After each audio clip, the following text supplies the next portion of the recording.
So there I was, standing on the deck of a 19th century ironclad warship, watching 10 enemy cruisers steam toward me, while the guy next to me prayed to Joshua in 3 languages. Welcome to my 3rd day in this world. Quick context, because I barely had any myself. My name is Chen Wei. In my past life, I was a military researcher at a National Defense Institute, missiles, carriers, radar systems. I spent 15 years learning how modern wars are actually won, and then I died and woke up on a planet that looks exactly like Earth and works absolutely nothing like it. This world is called Azure Star, and it has a landlord. There's a thing in the sky called the Sky Curtain. Nobody knows what it is. Higher civilization, alien AI, Cosmic Homeowners Association. Pick your theory. What everyone knows is what it does. The Sky Curtain banned war, all war. Since the dawn of this planet, not one real battle has ever been fought. No nations, no armies, just one big federation of races living in their settlements. The Great Xia, my people, black hair and yellow skin. The Yamato, the Koreans, hundreds more. Sounds peaceful. It is not, and I figured out why by my 2nd day. The Sky Curtain didn't delete war, it moved it. Every war on this planet happens inside virtual dungeons, full sensory battlefields where the pain is real, the fear is real, and the consequences follow you home. Everyone lives on points. Points are money, points are food, points are your apartment. Clear a dungeon, earn points. Fail one, lose them, run out completely, and the Sky Curtain erases you, not bans you, erases you. You stop existing, and I mean that the way it sounds. So the daily routine of 8 billion people on this planet is eat, sleep, get thrown into a war simulation, try not to die for real, and hovering above it all is one golden ticket. Hit 100 points, reach level 1, and you unlock the right to create dungeons, design a battlefield, throw other people into it, and every time they fail, their points flow to you. The designers are the aristocracy of this world. Everyone else is livestock. 3 days in, I had 70 points and a plan. This dungeon, the Battle of the Imperial Sea, 2,000 players. Difficulty, hard was worth 30. Clear it, and I hit 100. Which brings us back to the deck, the praying man, and the 10 cruisers flying red sun flags. I looked at the map and almost laughed out loud. A fleet of outdated ships in a sea called Huanghai, faster enemy cruisers closing in, an escape route to a port called Wai Highway. Buddy, I know this battle. This is the Yellow Sea, 1894, the battle my country lost 100 years before I was born, rebuilt as a game level by a designer named Sato Kenji, the Yamato Golden Boy, the genius who went from level 0 to level 2 in a single day. According to the fan chat scrolling in front of my eyes. Oh, right, the chat. Every dungeon is live streamed to the whole planet, and the audience's comments float through the battlefield like weather. You can be bleeding out in a trench while a stranger's message drifts past your face saying, "Lol, he's dead." It's exactly as pleasant as it sounds. The dungeon offered 2 options. Option 1, run for the port and survive. Option 2, sink the enemy flagship Matsushima for bonus points. And here's the trap. The whole level is designed to make you run. The enemy ships are faster than you. Running means getting shot in the back for 2 hours while your teammates die as cover. Sato built a level where the safe option is a meat grinder, and everyone falls for it because everyone in this world thinks like prey. I don't. Where I come from, we spent a century studying exactly how this battle was lost. Bad readiness, bad discipline, bad command, sure. But the real killer was speed and formation. Whoever forms their battle line first and fires first owns the engagement. In 1894, that was them. Today, that was going to be me. One problem, I was a level 0 nobody, and the ships belonged to level 2 players, the only ones allowed to bring their own equipment into dungeons. So I walked into the captain's cabin of the biggest ironclad, found an old man with white hair and a level 2 badge smoking a pipe, and told him with a completely straight face that I was a military expert and he should hand me command of his ship. The whole cabin exploded. A level 0 wants to command? A level 0 wants to fight this dungeon? The old man slammed the table, looked me dead in the eye, and asked one question. "You are Great Xia. Black hair, yellow skin," I said. "Great Xia.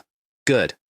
Great Xia doesn't lie to Great Xia. My dragon god is yours." Then he turned to the white and black players still complaining and told them that if they didn't like it, the sea was right there and they were welcome to swim. His name was Wei Guo. Remember him. He matters later, more than I could have guessed while standing in that smoky cabin. I grabbed the radio and called every level 2 ship owner in the fleet with one sentence. "Follow my orders and I'll get you the first clear achievement." First clears in this world pay out top tier technology rewards, and rich players collect those the way dragons collect gold. 20 ships answered. The countdown hit 0. The enemy cruisers accelerated, and I gave my first order of this new life. All ships form line, Shuri Shrifa, Shuri Berti, and open fire on the Matsushima. Now. The crew looked at me like I'd asked them to shoot the moon. We're out of range. Are you insane? You're wasting powder. I told them a great battle was coming, and if they didn't want the sky curtain to erase them, they'd pull the trigger. They pulled the trigger because the point of that first volley was never to hit anything. It was tempo. My shells splashed into the sea in front of the enemy formation, and the enemy formation flinched. Ships turned early. Their beautiful attack line came apart like wet paper. This world's entire understanding of naval warfare belongs to an era where battles were decided by exactly one thing: who forms up first. Sato Kenji built his masterpiece on that logic, which meant one step of tempo stolen from him broke the whole level. After that, it wasn't a battle. It was a firing exercise. 20 ships concentrated everything on one target, and 15 minutes later, a shell from my dragon god found the Matsushima's midsection. Her steam engine went up. The flagship of the Red Sun fleet burned, rolled, and slid under the Yellow Sea, and the system announced that the remaining cruisers had triggered a cowardice effect and were fleeing at top speed. First clear in dungeon history. Everyone got double points. The dead got their penalties waived. Everyone got a radar technology reward you literally cannot buy. The black guy who'd been praying to Joshua grabbed my shoulders and screamed that I was his god now, which felt like a demotion for Joshua, but I let it slide.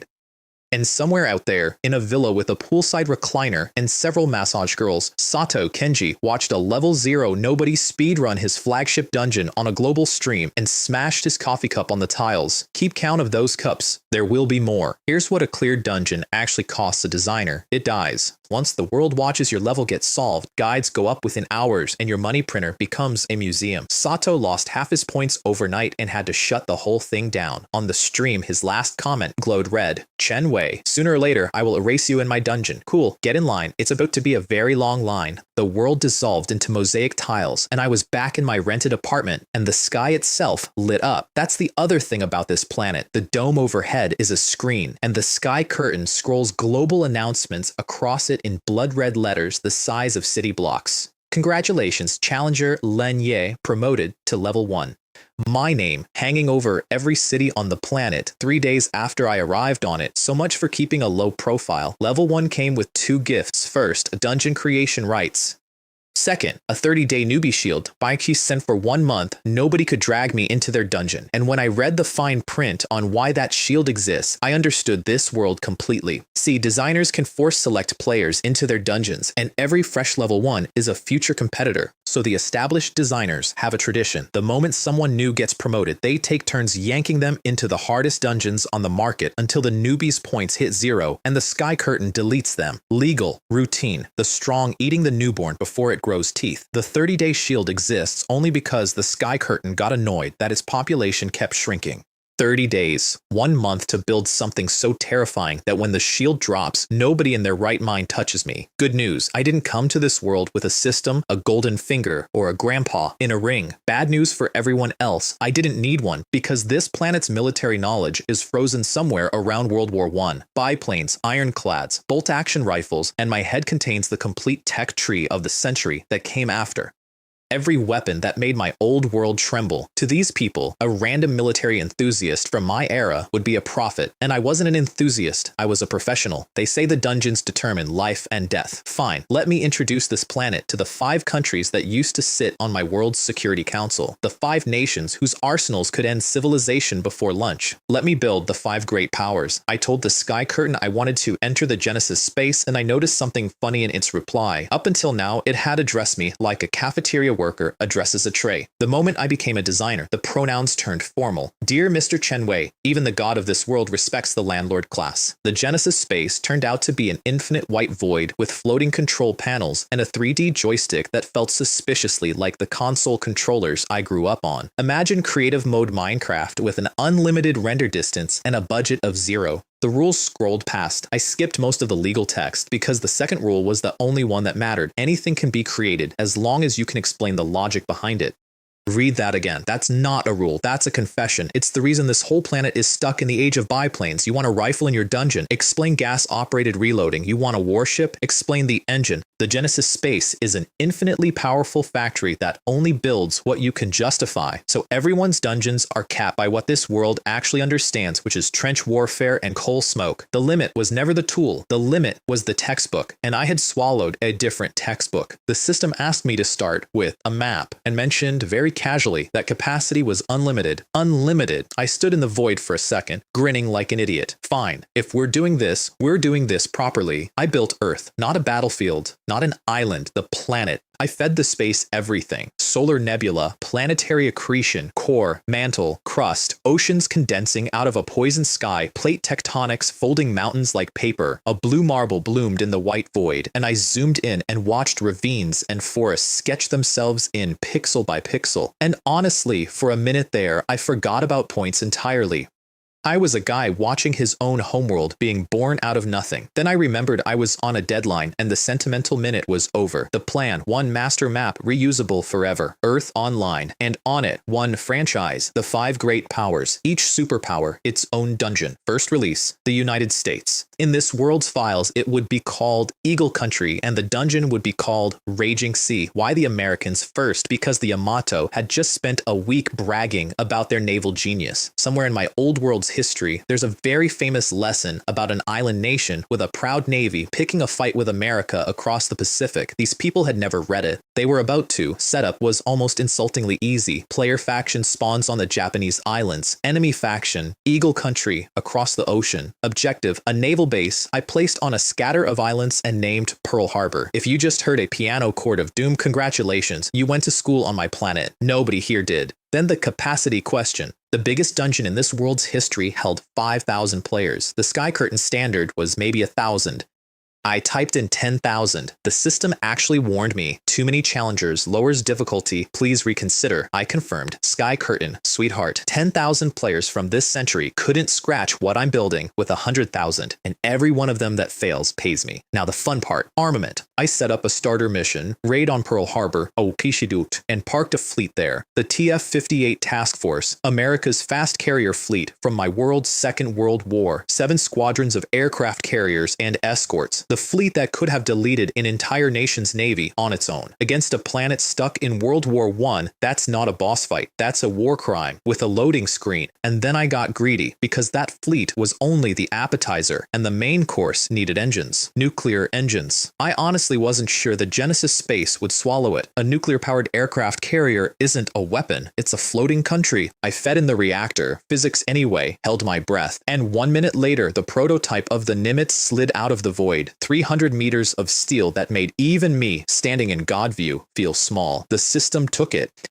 As long as the principles are sound, the Sky Curtain builds it. Anything. I stood there staring at my own carrier and quietly realized that every weapon of the 21st century was now on the table. I gave Eagle Country 11 nuclear carriers and 1,000 aircraft between them. And underneath the hardware, I wired in the part that actually made America America, the part these people wouldn't understand until it was crushing them. The dollar, the oil, the media, hegemony as a game mechanic, because the country I was rebuilding never needed to invade you. It could sanction you into the Stone Age while its fleet sat at home sipping coffee. That, not the carriers, was my real engine for Raging Sea. File it away. It goes off like a bomb later. The build timer said 5 hours. I stepped out of God mode, realized my mortal body was starving, and went downstairs for a bowl of braised pork trotters and rice. Total cost 0.05 points. A level 1 designer eats like minor royalty here. I was halfway through the bowl when a tall woman in camouflage sat down across from me, lit a cigarette, and looked at me the way a customs officer looks at a suspicious suitcase. Faint scar on her left forehead. Great shift features. She introduced herself as Mei Ling, director's assistant at the First Research Institute of the Great Shah and assistant to director Wei Go, the old man from the Ironclad. Turns out that outside the dungeon, my chain-smoking ship captain was the most respected naval technology researcher our people had, and he wanted to recruit me. She slid over a folder, the Institute's flagship research project, a theoretical concept they called birthing aircraft on ships. They were sketching the hypothesis of an aircraft aircraft carrier, the hypothesis. I had 11 nuclear-powered ones compiling in a render queue while I ate pork trotters. I told her politely that I'd think about it. Her eyes said, "Arrogant child." I paid the bill, and on my way out, I left a message for her bosses. "My first dungeon opens soon. Please tell every great Xia citizen if the sky curtain randomly pulls them into it, surrender immediately, instantly, no heroics." She smiled the way you smile at a toddler declaring himself emperor. Later, I learned she went back and told Wei Guo I was a kid who'd just turned 18 and didn't know how cruel the world was, which was half right. I didn't know how cruel this world was. I knew how cruel mine was. There's a difference, and this whole planet was about to spend a month learning it. That evening, I submitted Raging Sea for review, and the announcement hit the dome. A brand new designer had filed a 10,000 player dungeon. The internet detonated. Experts crawled out of every corner to explain why it was impossible. 100 Teutonic designers had once teamed up to build a 10,000 player dungeon and failed. One voice called me a rising star, 50 called it suicide. And in an extremely luxurious residence on the Yamato Islands, the situation was less academic. Sato Kenji was kneeling in front of his emperor, being professionally shredded. The Navy had shared its best cruiser tech for his Imperial Sea dungeon, and a level 0 had cracked it on day 1. Around him stood the whole Yamato leadership, the Shogun General Takeda no Shingen, whose samurai run suicide scouting squads, the ninja clan leader Kogaren, whose people specialize in entering dungeons to assassinate promising foreign designers, the Navy commander Tanaka 42. Yes, that's his name. No, I don't know what happened to the other 37. The emperor told them all to watch me carefully. Sato swore my dungeon would never pass review, and that if it somehow did, one mass clear would delete me from existence. Then they all had tea, very elegantly, like a family of sharks holding a book club. Meanwhile, in a small office across the sea, Wei Guo, wheelchair, gold-rimmed glasses, thermos of goji berry water, an entirely different man from the pipe-smoking captain in the dungeon, listened to Mei Ling complain that I was an arrogant lunatic and answered with a smile I didn't deserve yet. What if he's the one in a million? Young people should dare to dream. Keep an eye on him, Ling. 2 predators and 1 believer, all watching the same review queue, and then the sky curtain finished its evaluation, and the whole argument became very, very quiet. Because this world rates dungeons on a scale: easy, normal, hard, hell. 4 tiers. That's all that has ever existed in the entire history of this planet. Raging Sea came back rated infernal, a 5th tier, invented on the spot. The sky curtain looked at my dungeon, decided the existing scale physically could not describe it, and built a new ceiling just to have somewhere to put me. It even threw in a bonus, a 30-day card that accelerated all my construction 5 times over as a thank you gift for creating the first infernal dungeon in this world. The strongest dungeon in history was hell rated with 5,000 players. Mine was a brand new tier above hell with 10,000. Day 6 of my new life. Now, opening rules. Each dungeon opens once per day. On the first opening, the designer personally picks 20% of the players, 2,000 souls of my choosing, and the sky curtain randomly fills the rest. And this is where every designer in history plays it safe. You pick level 0s because they're helpless, and fresh level 1s because you're strangling future rivals in the crib. Nobody ever picks a level 2. Level 2s bring their own weapons into your dungeon. Inviting one is like a bank inviting a safecracker to the vault opening. I opened the global player registry, a ranking of every soul on the planet. Top of the list, names like Gareth of the Gauls, Boris Volkov of the Grizzly Bears, a certain Klaus of the Teutons. Level 4s, the untouchable tier. The highest ranked Great Xia sat at number 7, a designer called Feng Ji, and after him my people vanished from the leaderboard entirely. Remember how thin our bench is. It's the whole reason this story goes where it goes. I scrolled down, way down, past 380,000 names to one specific level 2, Sato Kenji. Fun fact I noticed on the way, the genius of a generation ranked in the 6 digits, and his profile listed more finished dungeons than designers 50 times his rank. 4 major builds in one day, supposedly solo. You don't need 15 years in a research institute to smell that. Nobody produces 4 dungeons in a day alone. The man wasn't a genius, he was a storefront. Some very large organization was designing through him and calling it talent. I'd seen 100 of him in my past life, polished frontmen with a committee where the brain should be. So I picked him, personally, by name. First slot of 2,000, then I filled the rest of my quota with Yamato players, because families should stay together, and confirmed the launch. The stream chat had a collective aneurysm. A designer hand-picking a level 2 into his own dungeon was beyond insane. I was inviting an armed, experienced rival to come break my life's work. In his villa, mid-afternoon tea, surrounded by the massage girls, Sato got the summons notification and spilled coffee all over his tailored suit. Cup number 2, if you're keeping score. Then he talked knocked himself down. He was rich in points, he had 4 dungeons worth of gear, and being personally invited was an insult that demanded blood. He would lead all 10,000 players to clear my dungeon and erase me. Perfect. That's exactly the spirit. Across the sea, Mei Ling saw Infernal Grade on the dome and finally understood my please surrender immediately wasn't arrogance, it was mercy. She hit the phones and blasted a warning across every Great Sia district. If you get pulled into Raging Sea, fold instantly. Guo went further. He ordered the entire research institute into the conference hall to watch my launch live, like a required university course. And then the dungeon opened and 10,000 people woke up in a naval arsenal in Hiroshima. The intro cinematic alone broke them. The sky curtain projected my map, the full blue planet rotating, and the chat realized this dungeon's player spawn, the Japanese islands, was almost 8 times bigger than the entire map of the previous record-holding dungeon, not the battlefield, the spawn lobby. The camera crawled across an ocean to the enemy faction, a continent-sized country labeled Eagle Country, and settled on a little scatter of islands marked Pearl Harbor. Then the mission board, option 1, destroy Pearl Harbor's military base within 96 hours, reward 50 points. Option 2, economic victory, outproduce Eagle Country's economy, same reward. Option 3, surrender now, lose 20 points, go home. Failure, -100. 3,000 people surrendered on the spot. Almost every great ship player blessed their obedient hearts, plus everyone else with a working survival instinct. Here's what none of them knew. Every one of those 20-point penalties kicked a commission straight up to me. I made 300 points in 90 seconds, doing nothing. I ordered barbecue skewers to celebrate. 70 points to 100 cost me 3 days of risking my life. The next 300 cost me a menu. 7,000 stayed, because Sato Kenji grabbed my Arsenal loudspeaker and delivered a masterpiece of confident wrongness. The giant map is a bluff. The difficulty rating is a clerical error. There's no real technology behind any of it. Look, the actual objective is one small isolated base with 30 naval units. He'd found the exact conclusion I'd left out for him to find, the way you leave cheese in a mousetrap. And then the dungeon handed me a bonus character I didn't even design. Through the crowd came a tall man in a snow-white suit dripping with gold, a red turban, and a cloud of curry so dense it practically had its own gravity. Above his head, a level 3 badge.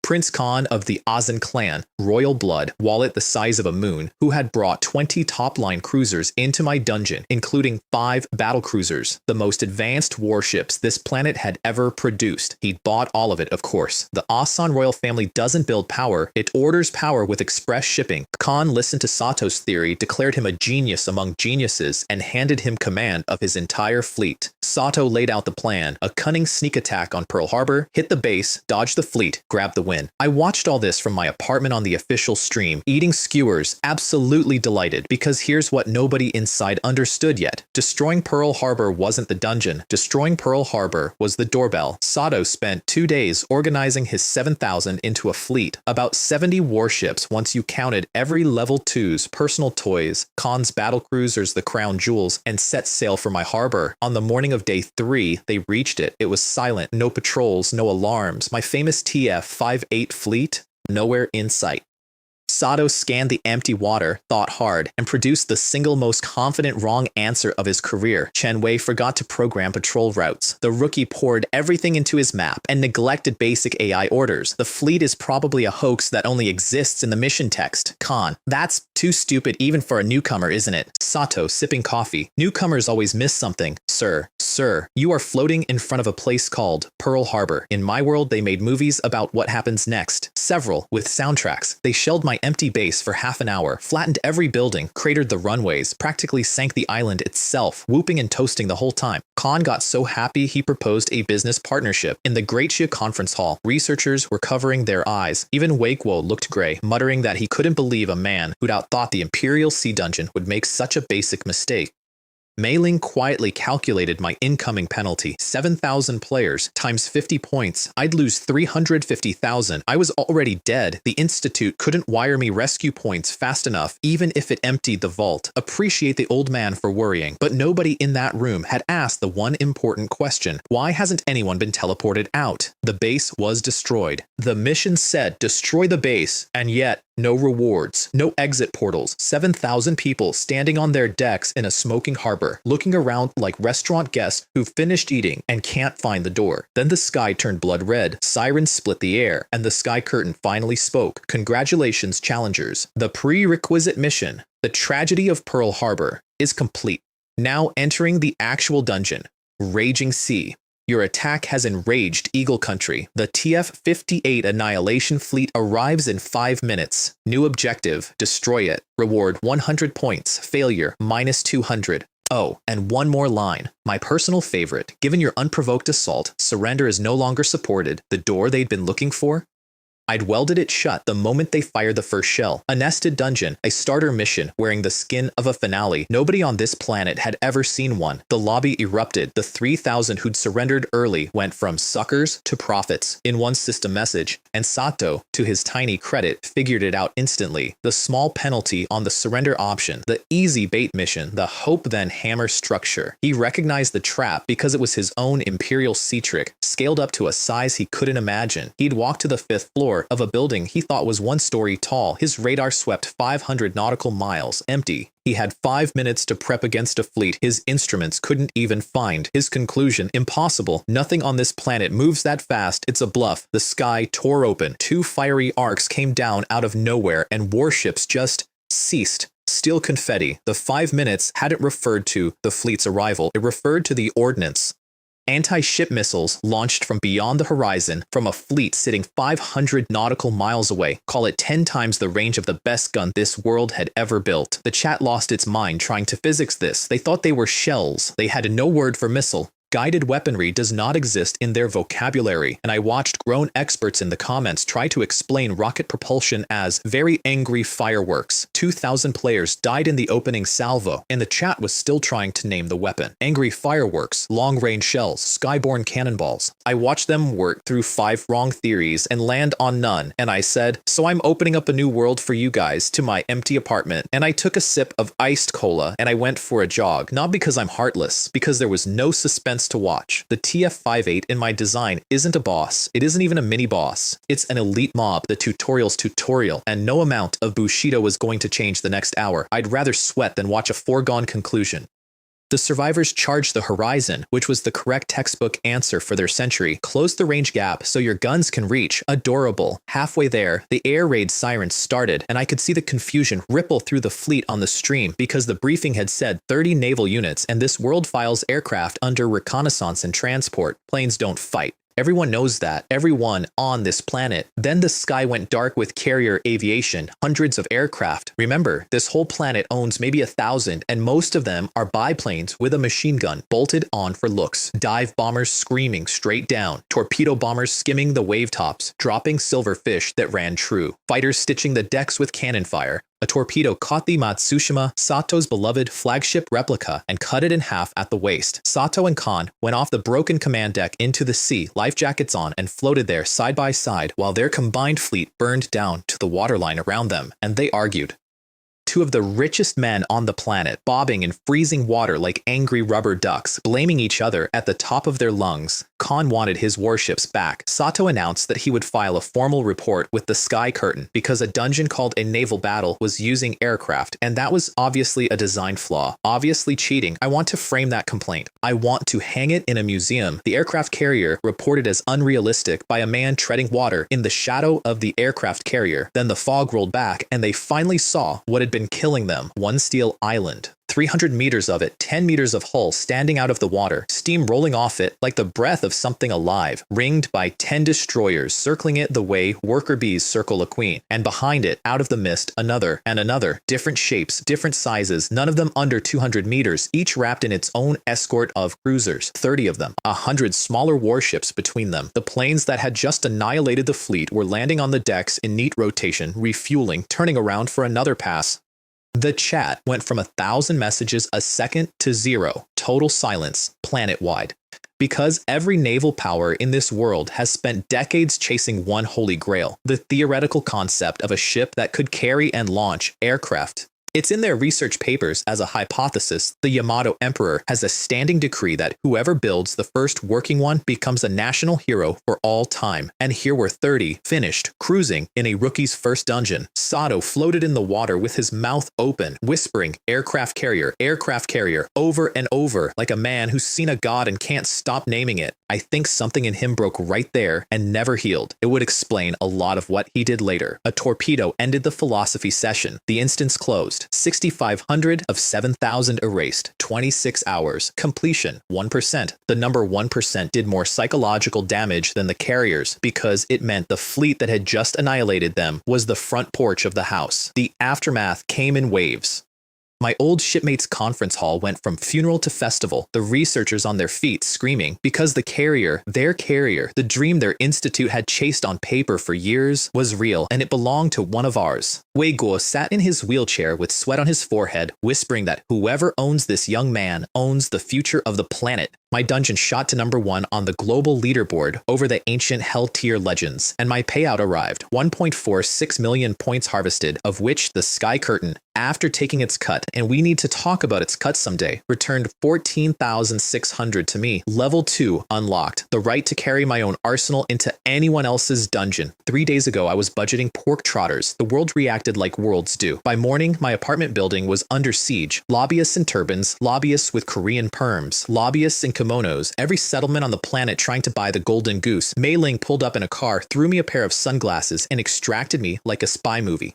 On the drive, she asked carefully whether I'd at least stay in Great Sia territory, even if I wouldn't join the Institute. I said yes so fast she almost crashed the car. Why would I leave? Every place on this planet has the same landlord. Under the Sky Curtain, there's no such thing as true freedom anyway. The only variable is who you're standing next to when it's watching. Might as well stand with family. She found me a villa built into a cliff face, invisible unless you know where to look. 2,000 points, guarded, silent. I bought it the way you buy gum. And as she drove away, I called out one sentence, that the core problems of carrier design are deck materials and the aircraft themselves, and her institute might want to dig in that direction. 10 years of R&D gifted through a car window. Not the principles, never the principles. This world isn't ready for the principles, just a compass heading. Weigo sent word later that it had saved them a decade of wrong turns. Considerate interest, old man. You lent me a warship when I was nobody. That night, in my obscenely luxurious new living room, I finally said the quiet part to myself.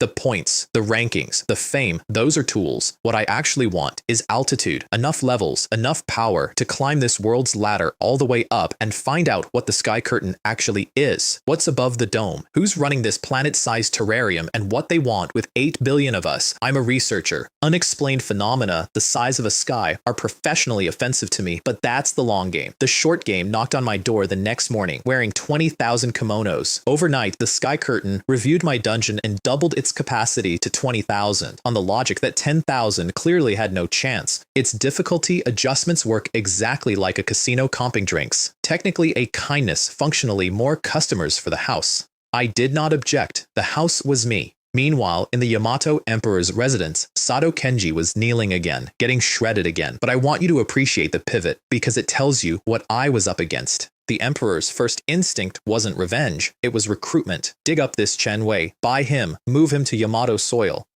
And Sato, who understood perfectly that the day I signed with his settlement was the day he became yesterday's mascot, talked his own ruler out of it with the desperation of a man haggling for his job and his life in the same breath. He's a designer of tricks, he admitted, not a technologist, a kite on borrowed wind. And when the wind changes, kites don't land, they crash. So instead, he pitched a heist, don't fight my fleet, outsmart my mission. And the Emperor, intrigued, pointed him at the option nobody had touched. Mission 2, the economic victory. Grow the island's economy past eagle countries, win without firing a shot, pocket my technology rewards without ever meeting a carrier. To pull it off, the Emperor lent him something better than warships, the Yamato elite's brains, a professor named Hattori Daichi, and thousands of top university students, economists, managers, the whole settlement's future handed straight to me. 19,999 Yamato volunteers signed up for my second opening, plus Sato. Every slot filled by one nation voluntarily, and every one of them walking into my house on their own 2 feet.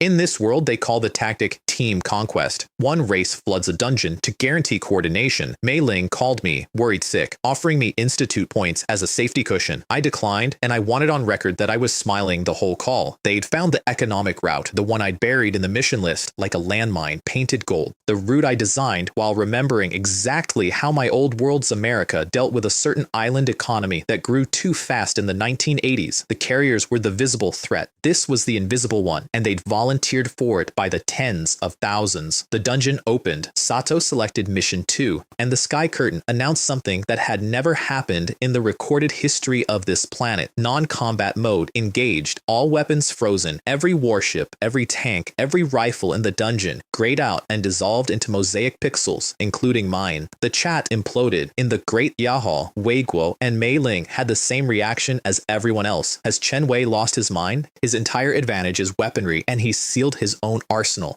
Sato laughed out loud on stream and declared my difficulty rating officially 0. A dungeon with no weapons is a dungeon with no teeth, and in a battle of pure brains, his brain trust of professors against one arrogant rookie was a foregone conclusion. Everyone, my allies, my enemies, the entire spectator planet, was looking at the sword I'd sheathed. Nobody was looking at what I'd left drawn. My briefing laid out the numbers. Eagle Country, 25 trillion GDP, 76,000 per capita. The islands, 4 trillion, 30,000 per capita. Win condition, beat either number, even for a single second. I watched Sato's team light up. Per capita was only a 2.5 times gap. With total control of every industry and NPC on the islands, surely that's climbable. And climb they did, with the ethics of a woodchipper / material quality. In the car factories, dump industrial wastewater straight into the ocean. Unlimited whaling, round-the-clock shifts. Within half a day, per capita, GDP jumped from 30 to 40,000, and Sato was toasting himself in the command center. Then I called him. I need you to picture this. A dungeon, a war simulation.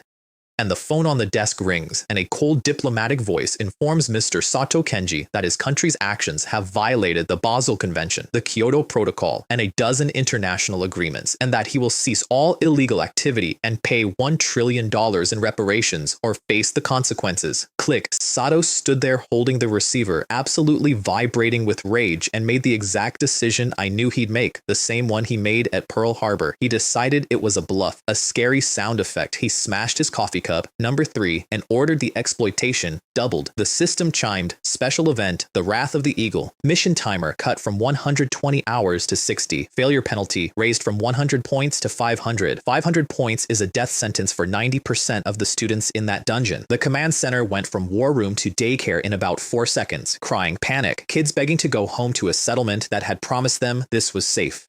And Sato grabbed the loudspeaker and gave them Bushido and honor and trust the emperor. And somehow, this is the part that still gets me. It worked. 20,000 people wiped their eyes and went back to strip mining their own virtual homeland. So I let the Eagle answer him properly. Sanctions, all of them. I turned the oil price up 30-fold. I revoked the technology licenses and watched productivity crater 50% overnight. I embargoed exports down to nothing. I froze his dollar reserves into wallpaper. And I saved my 2 favorites for last. I had Eagle Country's intelligence services fund the opposition parties and the street movements across his islands, and I switched on the media hegemony so every local newspaper turned on its own government at once. Because in My Earth Online, exactly like the original, half those outlets were Eagle-owned the whole time. Sato's people learned they'd never had a sovereign economy. They'd had a franchise, and I owned the parent company. The GDP graph didn't dip. It fell off a cliff, and the great genius of the Yamato answered a media insurgency the only way a cornered fraud can. Bribe the police, arrest the journalists. Batons in the factories, Parliament detained, 24-hour shifts. He turned the islands into one enormous sweatshop with a flag on it, and I watched the numbers he'd wrung out of exhausted people crawl back up, 40, 50, 60,000 per capita, close enough to the finish line that he started rehearsing his victory speech. Then the numbers stopped. A whole economy, wrung dry, hits the ceiling of what fear can squeeze from people who have nothing left to give. With 5 hours on the clock, Sato played his final card. Arrest the very police he just bribed, pin the whole nightmare on them, and pose as the people's savior. The police, having just been arrested, told the press everything. I've watched a lot of collapses across 2 lifetimes. This one was art, and I didn't even have to touch it. Hundreds of impeachment motions from every union and guild and film association on the islands. Headlines naming him the Devil of the East. Total, irreversible loss of control, live, in front of the whole planet. His professor, Hattori Daiichi, walked into the command center, gray-faced, and told him it was over. And here the dungeon should have ended, penalties paid, everyone home. Should have, except the exits didn't open, and the sky curtain calmly explained why. This designer believes that challengers who deliberately brutalize friendly NPCs shouldn't get to wave goodbye and log out, harm your own people, and the dungeon extends until every consequence you set in motion plays out. The sky curtain had reviewed this rule and found it perfectly reasonable. The consequence currently in motion was called popular uprising. 1,000,000 islanders were marching on the arsenal with clubs and kitchen knives, and the mission board updated one final time. The objective they'd failed was retroactively upgraded to achieve global economic hegemony, with a failure penalty of 5,000 points. Hattori Daiichi, the polite professor, listened to Sato scream at him about spies and fakes, and then punched his commander in the face twice. "My students are going to die because of you." Then he walked out, and the mob came in, and the weapons were still frozen, and 20,000 of the settlement's brightest discovered what their leader's decisions cost at street level. Sato was dragged out of the command center, tied with rope, and thrown into the sea by the very NPCs he'd worked to death and drowned in the cold water. His second death in my dungeons in 3 days. Final tally of 20,000. 60 survived. 19,930 erased. 55 hours. Completion 2%. And this world's first ever demotion headline scrolled across the dome in a special color because the sky curtain formats humiliation. Challenger Ito Hidekazu downgraded to level 1. His 5,000 point penalty had broken him below the level 2 threshold. The genius of the era, the pride of the Yamato, publicly repossessed. He reportedly fainted at his window, and honestly, cup number 4 never even got the chance. In the Great Xia Hall, Mei Ling stood up and wrote 4 characters on her notepad and held them up to a room full of researchers twice her age. Linye equals sky curtain. Her point: stop analyzing my dungeon as a dungeon. I wasn't building battlefields. I was building a world, economy, politics, media, logistics, all load-bearing, and a world defends itself in ways no checklist can predict.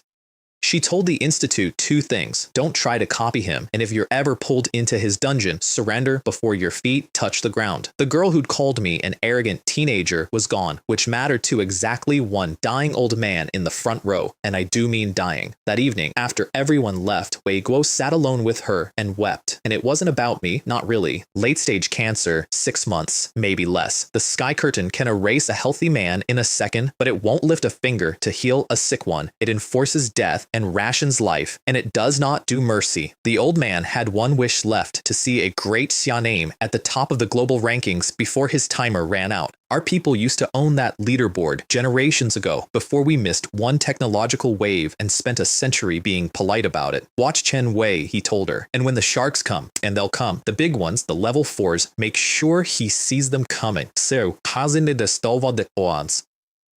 Old man, they weren't going to send sharks, they were going to send an emperor, but first, the payout.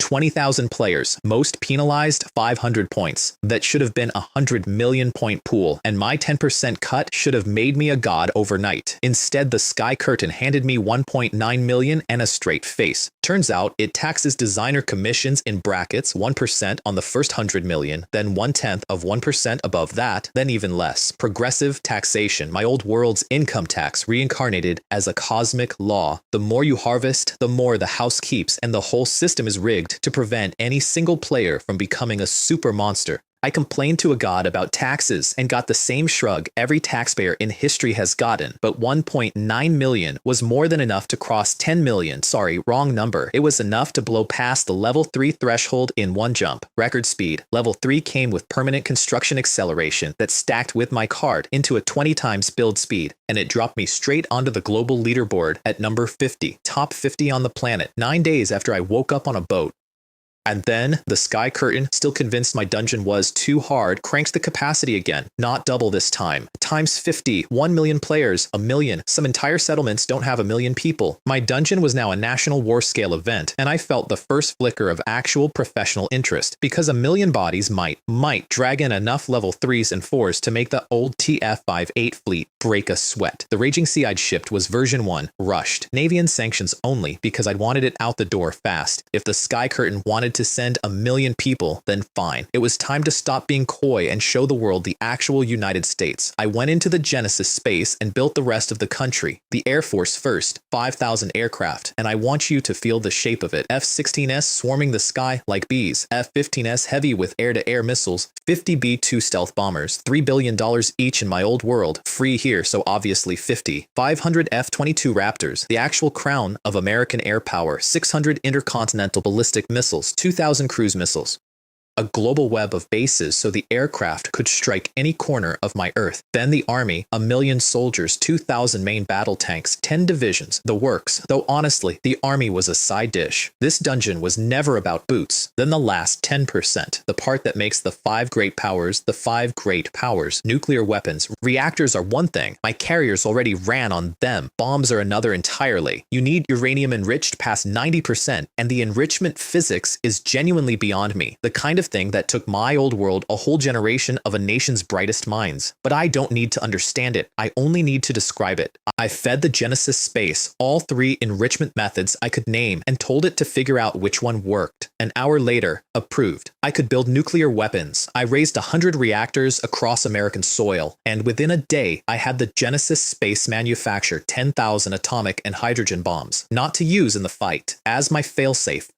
If some impossible future army ever actually cleared my dungeon, I'd drop all 10,000 warheads on the Japanese islands at once and shove the whole map into the apocalypse. My dungeon cannot be won, only survived because I wired the win condition to trigger Armageddon. Some designers build a final boss. I built a doomsday clock and hid it under the level, everything armed, everything waiting. And while I did it, the world got ready to send me the sharpest thing it had. In the Yamato settlement, the streets were black with mourning, 20,000 of their brightest gone, and public opinion had turned on Sato so hard that people knelt at intersections holding signs, "Expel Ito Hidekazu, Ito is a traitor, Sky Curtain, please punish him." The genius was now the scapegoat. The shogun general dragged him into the emperor's residence like a dead dog, and the emperor, Sart, a level 4, ranked 20th on the entire planet, a man who hadn't personally entered a dungeon in over a decade because level 4s have permanent immunity and never need to, announced he would lead the assault himself. 1,000,000 elite Yamato, the Great Harmony Expeditionary Force. Every commander they had, the Shogun Takeda no Shingen, who I'd soon learn was also a level 4, the ninja leader Koga-ren, the Navy's Tanaka 42, the army and air commanders, and they restored Sato to level 2 with settlement points and dragged him along as an advisor, partly for his experience, mostly so the man who lost face could be present when they won it back. Their goal wasn't just my dungeon, it was me. The Yamato had spent years quietly using dungeons to erase promising Great Sha designers, and I was the most promising one in a generation. Nip the bud before it grows teeth. Classic move, and I'd have made it too. The Sky Curtain, sensing the biggest event in the planet's history, declared a general amnesty. Every other dungeon suspended so all 8 billion could watch me. The stream filled with legends nobody ever sees. The blood demon Klaus at rank 3, Cromwell at 9. A Korean named Lee Junho at 39 who took one look and declared the emperor stronger than me. Remember that name too. Half my story is a list of people who bet against me and paid for it. I finished the upgrade in half a day and opened the 3rd Raging Sea. I spawned the emperor not in the arsenal, but in a recreated imperial palace in Edo, auto-designated supreme commander, his 1,000,000 troops scattered across 20 bases so my Japanese islands could actually hold them all, and I'd reshape the mission for the open world scale. Total war, no time limit, free choice. Samaiksa Amawa Ikstanbema like conscript the 100 million NPCs, plunder other nations, ambush, befriend, betray, anything's possible. You're part of this world now. He looked around his palace at my cherry blossoms and my kimono girls pouring tea, and for one honest second, this level 4 overlord let himself imagine it was real, that he ruled it, that the throne was his. I watched him have that thought from my couch, milk tea in hand, and I almost felt bad. Almost, because the man was genuinely, measurably, the strongest opponent I'd faced, and it was going to make absolutely no difference at all. Here's what I learned watching him from my couch. A good general with a bad map makes every correct move, and every correct move loses. I watched the emperor do everything right. He inventoried his carried arsenal, 2,000,000 rifles, 8,000 ironclads, 6,000 battleships, thousands of bombers, more hardware than this planet had ever assembled in one place. He refused to rush. He'd studied Sato's Pearl Harbor humiliation on the stream and learned from it. Build up first, 10 times superiority, then strike. It's the textbook, and he'd memorized the textbook. Then he showed me the cards he'd been holding for years, and I stopped feeling sorry for him. He sent the Shogun Takeda and a scientist named Yasui to raid a neighboring country for resources and for living test subjects. Because Yasui ran the Yamato's hidden germ warfare unit, plague, anthrax, cholera, delivered by insects grown in captured people. The gentle tea ceremony emperor had a bioweapons division and 100 silent killers, and he'd been saving them to use on some rival someday. He decided to spend them on me early, so let me put the label on him plainly. Underneath the silk, this man was the most ruthless thing that ever walked into one of my dungeons. Sato was a coward who worked NPCs to death. This one built atrocities into doctrine and called it the soul of his people.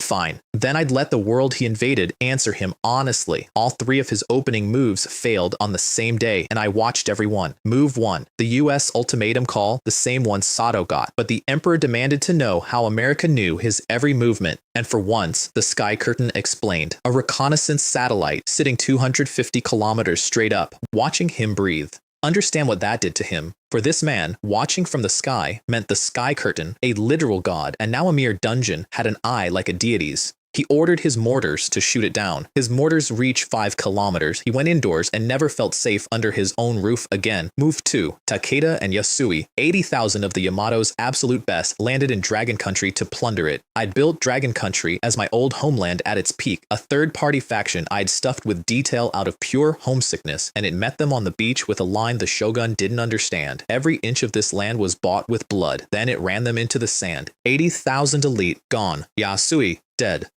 Takeda, a level 4, shot through the knee and blown apart mid-apology on the phone to his emperor. The bioweapons unit never opened a single vial. Move 3 is my favorite. Koga Ren and 300 ninjas slipped into Eagle Country to steal its secrets. And Eagle Country did to them exactly what my old world's America did to everyone. It didn't fight them. It seduced them. The ninjas walked into the neon and the freedom and the Statue of Liberty, and they defected, changed citizenship, surrendered for a 20-point fee, and handed over Japan's entire military data set on the way out the door. The emperor's most loyal assassins looked at his rival's lifestyle and just moved in. The sky curtain's afterword was deadpan. Try not to let your teammates enter Eagle Country. The emperor coughed blood and reorganized. His last gambit was genuinely elegant, and I'll say so. Fake compliance with the $1 trillion fine to lull the Americans to sleep. Then a full-force night sneak attack on Pearl Harbor, not to take the base this time, but to sink the fleet in its bunk before it woke. 30,000 warships, 40,000 aircraft, everything, all at once in the dark.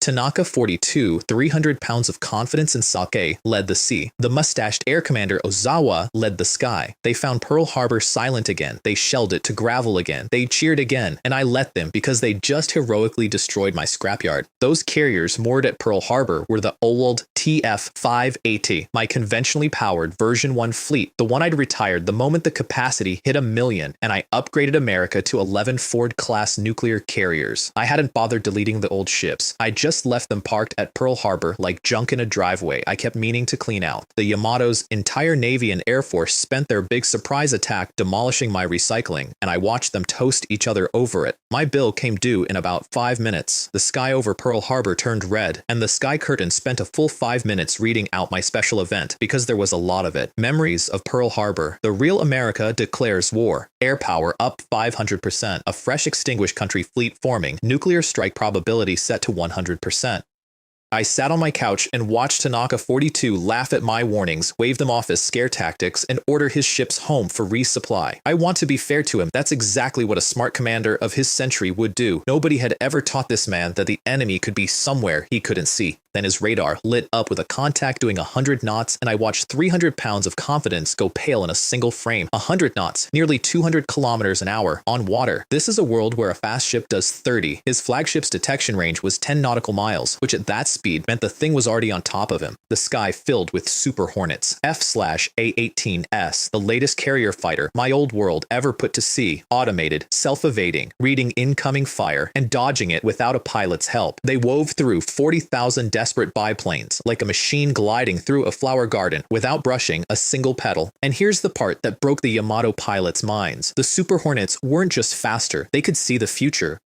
They deliberately lure a Korean-style bracket of chasers into a knot and then snap turn out, and the chasers, unable to stop in time, would collide and delete each other. The Yamato Air Force spent its final minutes committing suicide on itself while the enemy laughed. In 30 seconds, the entire 40,000 plane Air Force was gone. Ozawa died in his helicopter watching what he thought was the sunrise, a soft light blooming on the horizon, spreading up out of the sea like scattered pearls. He actually checked his watch because it was the middle of the night, and then he understood. It wasn't dawn, it was 10,000 missiles rising over the horizon at once, so many launching together that they made their own false sunrise. He screamed for his planes to scatter. He got 2 seconds, then the fog parted, and Tanaka 42 counted the shapes coming out of it. 1, 2. He got to 11 before his heart quit. 11 Ford-class carriers, each bigger than anything he'd seen in the raging sea stream, ringed by cruisers and destroyers and surfacing submarines, doing 100 knots, faster than any ship in his fleet, which meant even running was off the table. They arranged themselves in an arc that sealed every escape lane, and one of them addressed his survivors over a loudspeaker loud enough to rupture eardrums. "You violated Eagle Country. You are its eternal enemies." He knelt on his own deck and said it out loud. "No match. We're no match." And then a torpedo answered on America's behalf. He died screaming my name, which honestly, most of them do by the end. 1,000,000 troops became 500,000 before the Emperor even finished processing that his navy existed a minute ago. He lost his viewpoint, feeds one base at a time. He refused to surrender, screaming at Sato that surrender meant kneeling to a great shaman. Then he ordered his soldiers to open fire on the protesting islander NPCs. That was the moment even his own advisor started looking at him like something had gone wrong in the man's head. He planned a heroic homeland defense, air defense guns and mortars, a last stand with dignity. I answered with my AGM-183s, hypersonic missiles, 15 times the speed of sound, 10 minutes from the American mainland to his islands. In about 1 minute, I erased all 20 of his bases. 500,000 became 2. 2 players left in a 1,000,000-man army, the Emperor and Sato, alone in my Edo palace, watching the counter. The Emperor tore open his robe to commit seppuku, to die by his own blade, an Emperor's death, rather than let my weapon take him. He roared at the sky to let the artillery intensify. He wanted me to spend my ultimate card so his defeat wouldn't be total, so there'd be intelligence to bring home. Fine, I dropped a B-2, and it opened its bay over the center of Edo and released a custom atomic bomb I'd named, and with full malice, Stolatblast Kusten Lady Japan. 50,000 tons of TNT, deliberately oversized, all to make the point unmissable. And when the white light came, the Emperor didn't commit seppuku. He couldn't. In the face of absolute power, the man who'd spent a decade preaching, "Die standing rather than kneel," fell to his knees, blind, weeping, begging Amaterasu to save him, and then vaporized mid-prayer, because that's the truth the Bushido speeches always skip. Before something big enough, you don't get to choose a noble death. You just kneel, and then you die anyway. My mushroom cloud swallowed Edo.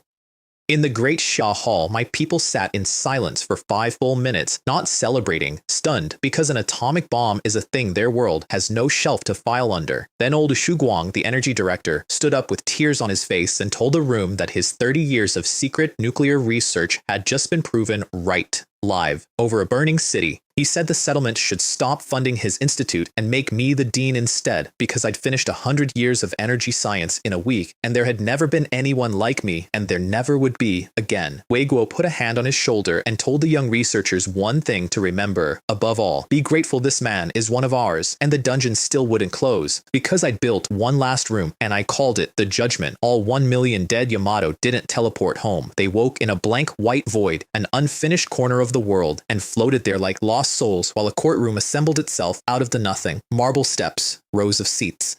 A golden figure 5 meters tall on a rising platform, a judge with no face looking down on the entire Great Harmony Expeditionary Force. Handcuffs materialized on the Emperor's wrists. Somewhere in the crowd, Sato Kenji was on his knees, giggling and shouting that even my atomic bomb couldn't kill him, drool on his chin, entirely and permanently insane. The Earth International Court of Justice was in session, and every soul present was about to be sentenced individually by crime. The traitor ninja Koga Ren went first. 20 points. That's all. Because defending world peace by surrendering to Eagle Country is technically a lawful act, so the man who sold out his whole nation got the lightest sentence in the room, and I watched the Emperor nearly bite through his own teeth over it. Takeda and the bioweapons unit, 600 each for invading a third party. The base commanders who conscripted and doomed the islanders, 800. Then the Navy and air commanders who faked surrender to hit Pearl Harbor, 10,000 each. 200,000 of them fell below zero right there, erased or demoted, the settlement's future turning to ash, one tax bracket at a time.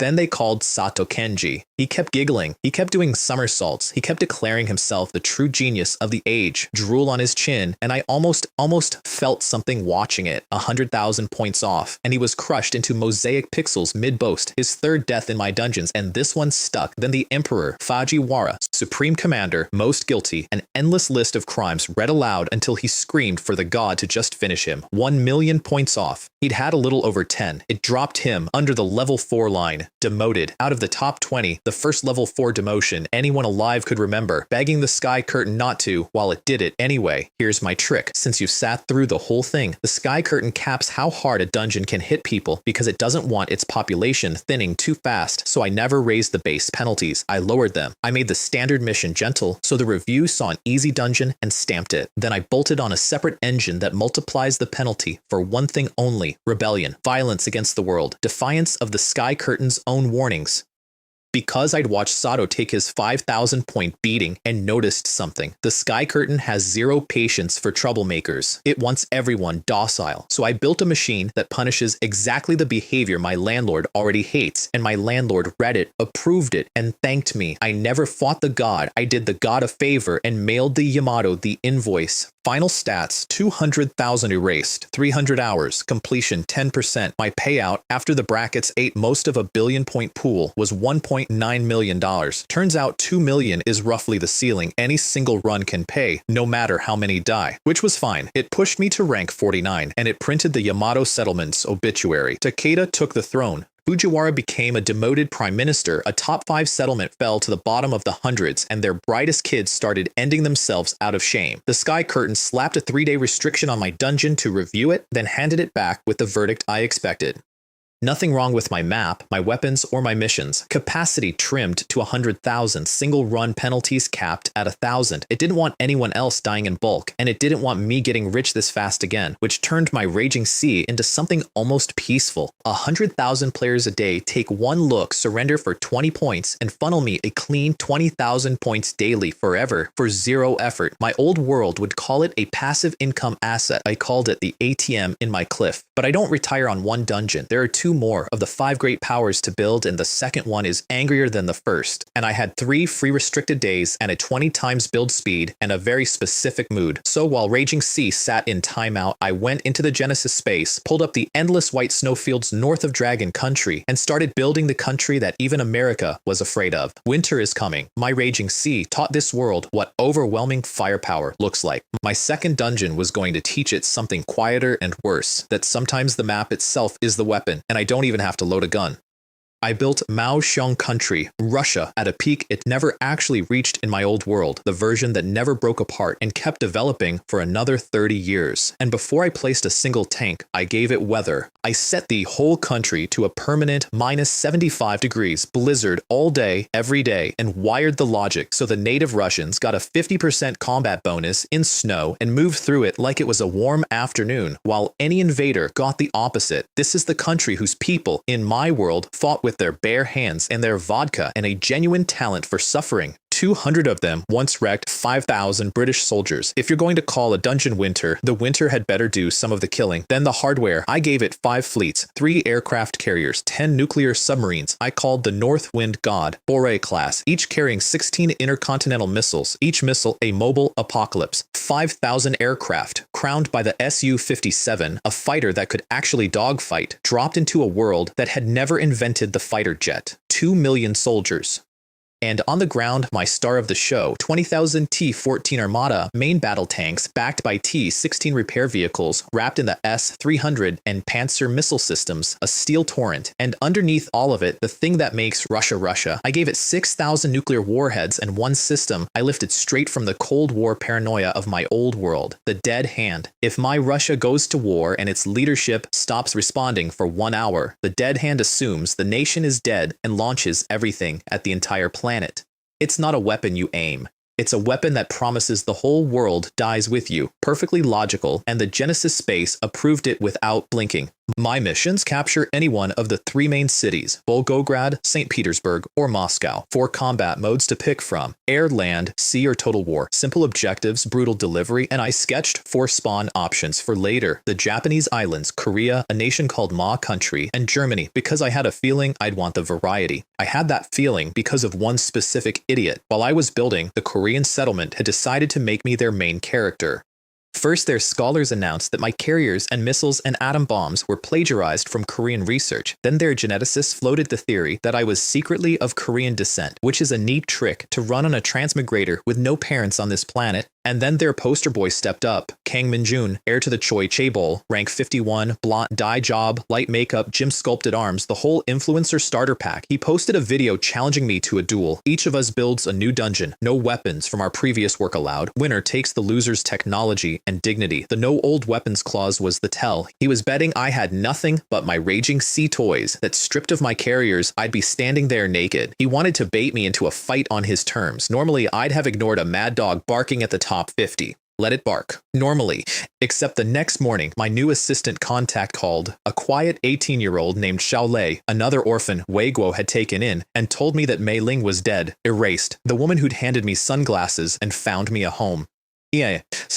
The second person I'd known in this world, gone in under a week. I'm not a sentimental man. She and I had met twice, but death is death, and hers had a shape I didn't like, so I drove to a forest sanatorium where Wei Guo was quietly dying of pancreatic cancer, and I asked him to tell me the story. Sword Rain, he called her. She and her twin sister had been orphaned at 3 when their parents were assassinated in a dungeon by the Choi Foundation 17 years ago. She grew up under his roof and aimed her whole career at one target, Kang Min-jun, whose family killed her family. So when Choi slandered me and I didn't answer right away, she took it personally and hot-headedly challenged his dungeon. She failed. The next day, a Choi designer dragged her into a hard dungeon. The day after that, Kang Min-jun pulled her in himself using an amplified penalty mechanic he'd copied off my raging sea, and took the last of her points. 3 deductions in 3 days. I know what that is. That's not bad luck. That's a hunt.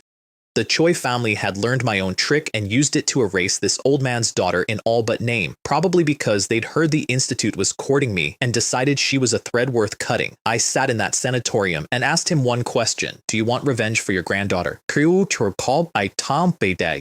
For a second, the frail dying man vanished, and I saw the pipe-smoking captain from the Imperial Sea, murder in his eyes. If I were 30 years younger, if my dungeon hadn't been blocked, how dare that Choi boy be so arrogant? Okay, I said, I understand, and I drove back to my villa and opened the Genesis space. Winter is Coming was already 100% finished. I added one thing: a featureless little country between the great powers, minimal detail, the strategic afterthought of a vassal state. I labeled it Korea and set it as the challenger spawn. Then I submitted the dungeon. Infernal grade, obviously, my second one. The Sky Curtain even threw in a reward I actually wanted this time, a double points card. And then I recorded a reply to Kang Min-jun, accepting his duel, telling him one man wouldn't be enough, bring his whole conglomerate or run.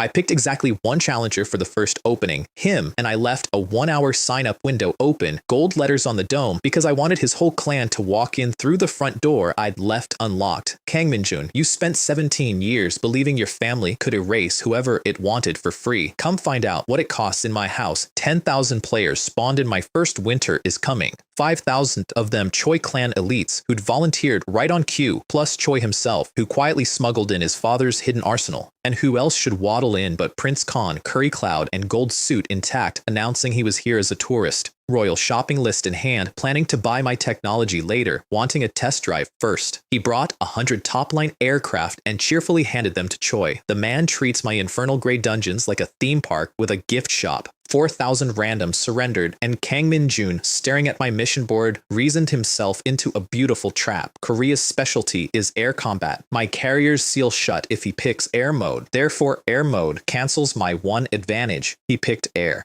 5,600 planes, Black Hawk fighters, Nightingale helicopters, the pride of his settlement, lifted off toward Moscow across snowfields so empty, he decided my whole map was a bluff. The snowfields were not empty, they were white, and so were my Su-57s, which I'd repainted from their factory camouflage to pure Arctic white for exactly this, a blizzard at -75, 5,000 fighters invisible against the storm. They'd locked onto Choi's formation the instant it crossed 500 kilometers from Moscow, and they'd been coasting resting alongside it in the snow ever since, patient as sharks under a boat. A Su-57's air-to-air missiles reach 400 kilometers. Choi's radar reached a fraction of that. He was a blind man wandering a room full of snipers who'd watched him walk in the door. The first thing they killed was his fuel. Missiles came out of the white behind the formation and turned his 100 loaded tankers into a chain of fireballs, and Choi's pilots started screaming enemy attack from the rear while their commander screamed spread out. Then it came from the north, then the west.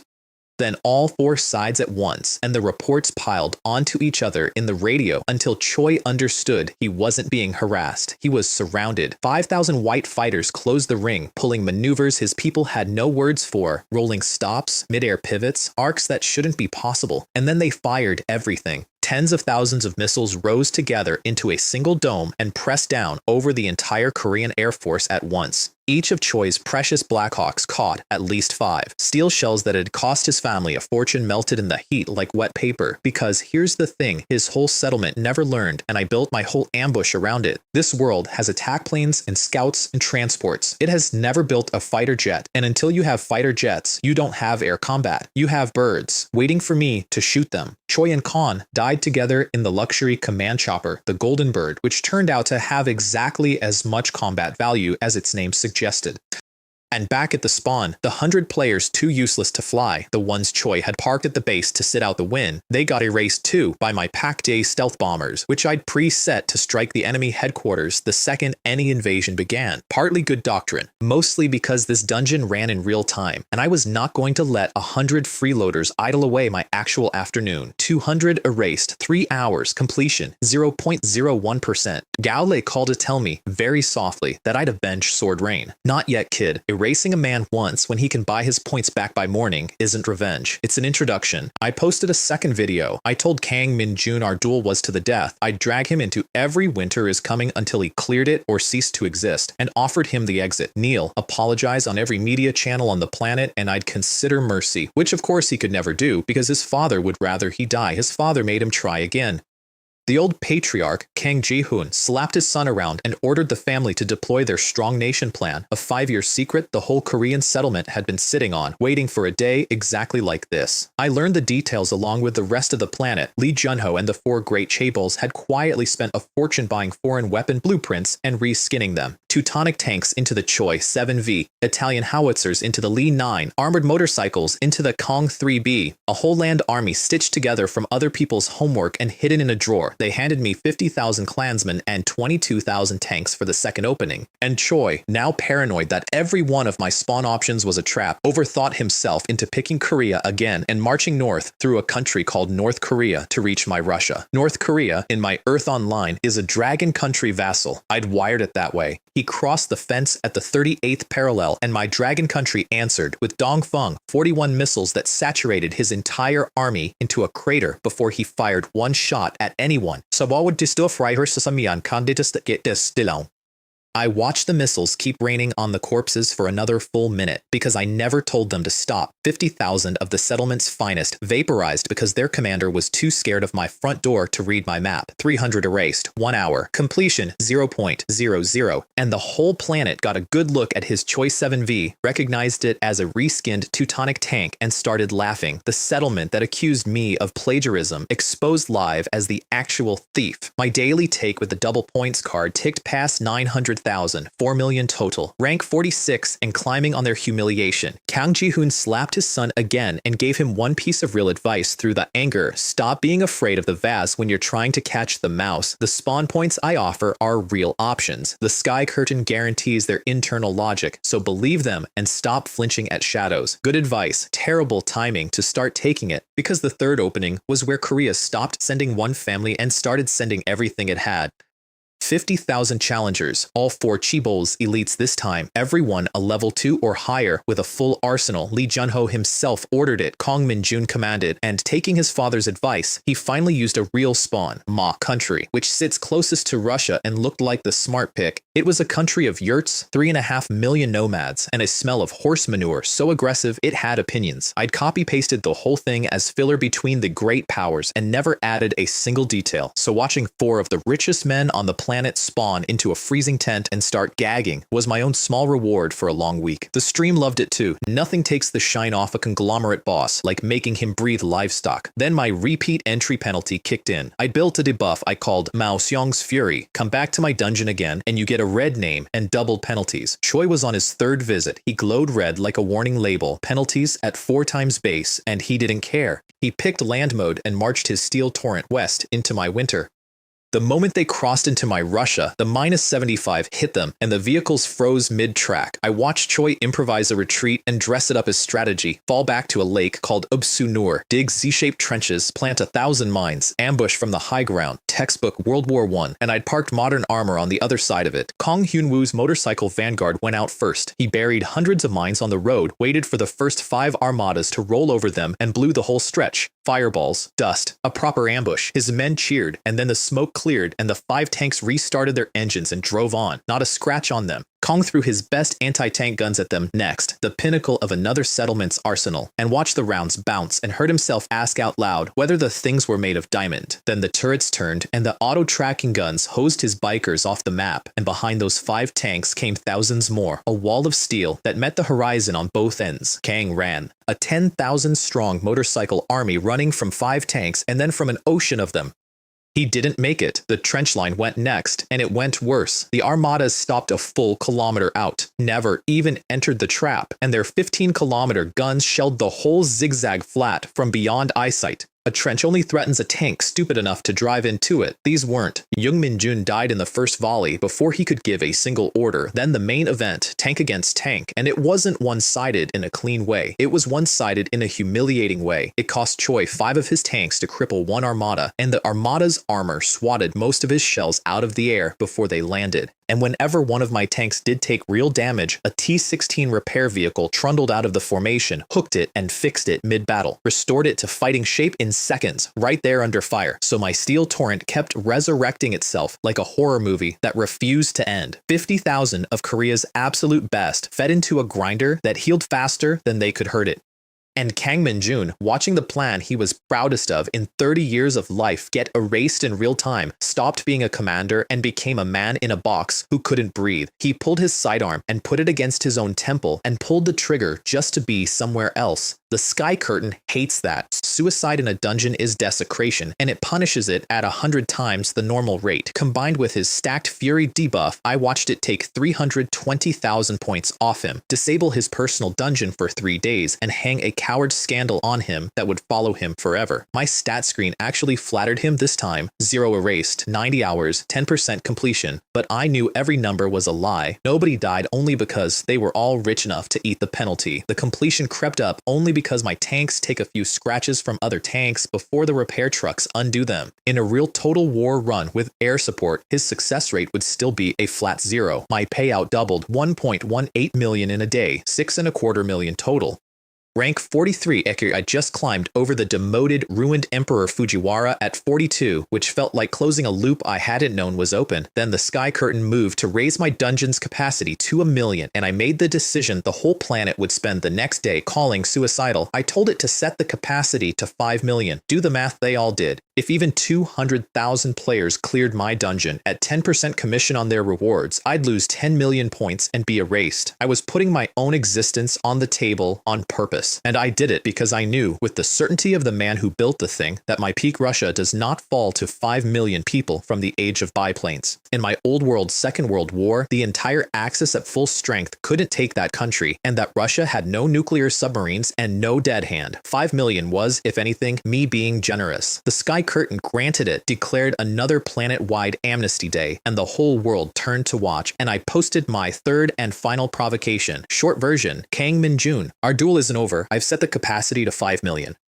If you want to prove yourself, stop hiding behind one clan, bet the whole settlement. I meant it as an insult. Lee Junho took it as a business proposal because my settlement had been busy while I toyed with Choi. My people, fed up with 17 years of Korea's dirty tricks and genuinely furious about Mei Ling, had launched a coordinated counterattack, clearing 1,000 Korean dungeons in a day, even demoting old Kang Ji-hoon himself. General Gao Tian, our army commander, led it personally, laughing the whole way. Korea was bleeding, and Lee Junho, its 60-year-old level 4 leader needed a win badly enough to gamble the settlement's soul on it, so he made the bet public and formal, and I have to admit it had teeth. If the alliance clears, winter is coming, I get erased, my technology becomes theirs, and Great Xia can't retaliate. If it loses, Lee resigns and hands me the entire Korean settlement, his whole people, scattered as homeless dependents among strangers. He was wagering his nation's existence on breaking my dungeon, and I couldn't even be angry about it. It's the biggest compliment anyone paid me all week.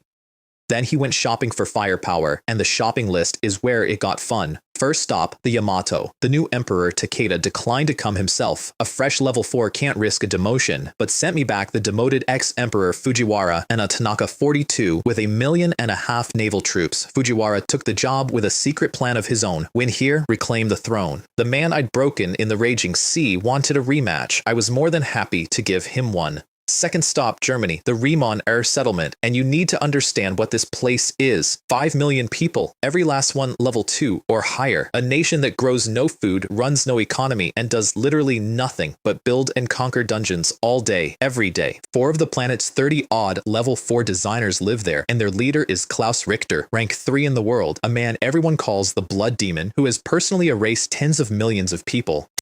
When Lee visited, he found Seal calmly painting a landscape in a cathedral, elegant, soft-spoken, mustache, and then watched him tear his own finished painting to pieces and stamp on the shreds, muttering that imperfect things should be destroyed. Seal agreed on the spot, not for the tech, not for the points. I admire this young man, he said. He climbed to the top 50 alone with no backing, and he owns the leaderboard. To keep challenging, to keep striving, that is the meaning of my life. The single most dangerous man on the planet wanted to fight me because he thought I was beautiful, and I decided right there that I liked him more than anyone else in this entire war. When your worst enemy is the only one who actually gets it, you take the connection where you find it. So the alliance came together, 3 settlements, each doing the one thing it does best against me. German land, 2 million, Tiger and Panther and Mouse tanks, V2 rockets, the only army on this planet close to my own century. Yamato Sea, 1.5 million, 1 million warships. Korean Air, 1 million, over 1 million aircraft, plus Choi's 500,000 in my Ma country as bait and pincer.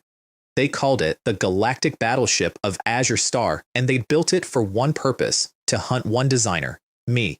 90% of the planet flipped and bet against me. And in the Great Sea Hall, my own side went gray because Germany changed the math and they knew it, which is when a man I had never met did the single most reckless thing in this whole story. Feng Shi, rank 7, supreme commander of my settlement, the one top-tier talent we had. A dark-skinned old man in a tank top who drank from a rusty cup and grinned with 2 big yellow teeth and looked exactly like somebody's farmer grandfather. He'd been in seclusion for 10 days polishing his own dungeon toward infernal grade. He came out, heard the odds, and bought the anti-erasure privilege card. Most people on this planet have never seen one used. 10 million points, available once a year, only to the top 10. 24 hours of total immunity from erasure, and he spent it on me, a stranger. His level dropped from 4 to 3. His rank fell from 7 to 35.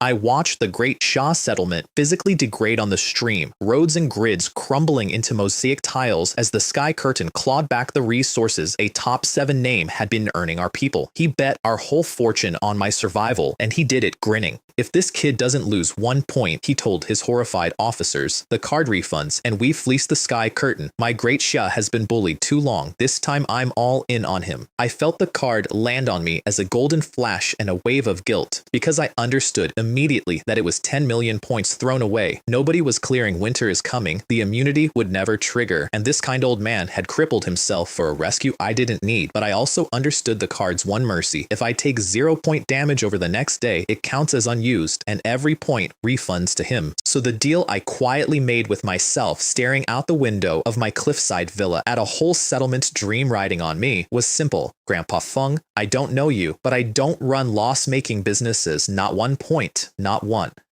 Then I opened the 4th winter is coming, and 5 million people fell into my winter at once. The alliance was clever, and I'll grant them that up front. Time ran accelerated now, a day inside per minute outside, so I could watch a whole war over a single drink. They took all 4 of my spawns. Germans in Germany aimed at the heart, Yamato Navy in Japan, Korean Air in Korea, Choice Force in Ma country as the pincer, encircle my Russia from every side. Sound doctrine. I'd have done the same. They opened with a joint Japan and Korea strike on Vladivostok, the nearest Russian city, a bait attack meant to pull my Navy and Air Force east while Germany drove for the capitals. 500,000 warships, 500,000 aircraft, all of it raining fire on my port. I met them with 10 submarines, 10 against 1,000,000. My North Wind Gods, my Beret-class boats, and I hadn't built them to fight the way this planet expects a fight. They surfaced 100 kilometers out, fired a handful of missiles, killed a few dozen ships, and dropped straight down to a kilometer deep, where Yamato torpedoes, which die at 100 meters, couldn't reach. Whack-a-mole with an armada.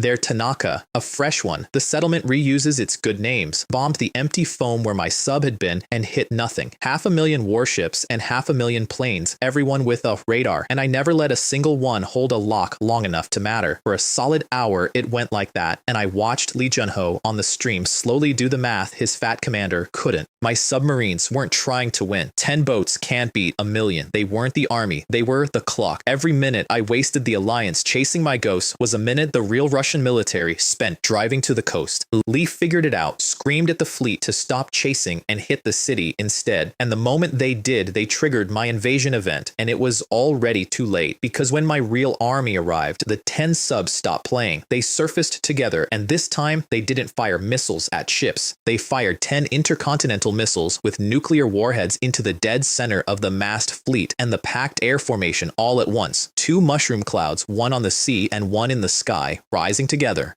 500,000 players vaporized in a single volley. That was the punchline the subs had been buying time to deliver. I'd held it until the enemy crammed close enough for one launch to erase them all, and until my whole navy was on the horizon to clean up the rest. Tanaka 42, impaled on his own command deck, called for Korean air cover that never came, because Lee Junho was already running south with everything that could still fly. Tanaka's last word for his ally was traitor, and it followed Lee out of the world, while the 3 Russian carrier groups, the Kuznetsov, the Varyag, the Vikramaditya, closed in and mopped up what the nukes had missed. Lee, half his face already rotting from radiation, one eye burned blind, tried the single smartest move anyone made in my dungeon all week. 2,000 Su-57s were on his tail, so he ran his survivors along the Dragon Country border, planning to lure the Russian fighters into Chinese airspace and let China do his killing for him. My own map faction turned against my own weapons. Honestly, I sat up a little.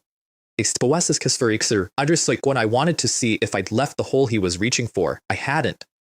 The Su-57S braked to a dead hover at the border and calmly turned for home. Because in my Earth Online, Russia and Dragon Country have a friendship treaty, and no faction I built ever, under any circumstances, sets one wheel inside Dragon Country. And then China's own air defense answered Lee's intrusion with a doctrine I'd written into the country's bones. Those who violate our borders are punished, however far away they run. 30 seconds. The HQ-9B and the FK-2000 shredded 300,000 Korean planes out of the sky. Lee Junho died in mid-despair, finally understanding why the Russian pilots had smiled and left. They didn't need to chase him into China. China would handle it for them. Half a day in, the 5,000,000 alliance was down to 3.7, the Yamato Navy gone, the Korean Air Force gutted, and Germany still hadn't fired a shot. Seal and his 4 level 4s and his 2 million tanks were only just arriving. On the commander channel, Fujiwara and Choi screamed at each other through the fog of war I'd built between their factions on purpose, each blind to what had happened to the other, each certain it was the other's fault.